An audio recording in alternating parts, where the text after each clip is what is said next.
Man, before I get started into this video, I just wanted to thank you guys for so much for the support. 9,000 views on one of my first 5 videos. That's insane. We're also at 77 subscribers too.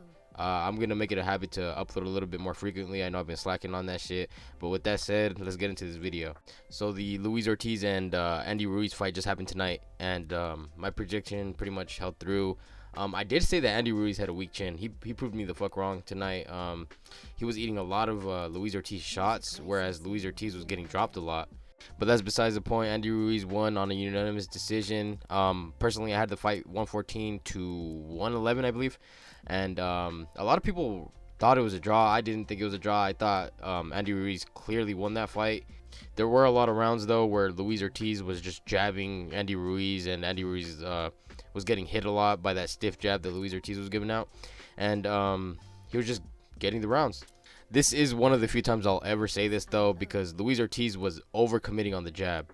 That shit sounds weird coming out of my mouth, but he was just trying to outbox him for the 12 rounds, where if he could have committed, he could have made something happen, especially in that 12th round where he was hitting him with the jab and he was actually going after Andy Ruiz. He was actually getting some success. But of course, he didn't commit to him, and that ultimately ended up giving him the loss. He did say that he wanted a rematch, though. I don't think it's going to happen. Andy Ruiz did call out Deontay Wilder. I don't think Andy Ruiz is good enough to beat Deontay Wilder. I think Deontay Wilder will knock Andy Ruiz out, but that's a topic for a later discussion.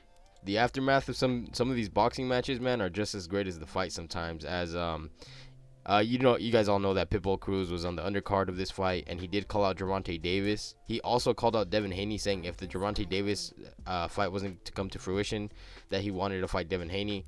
I think maybe the Tank fight might happen sometime in the future.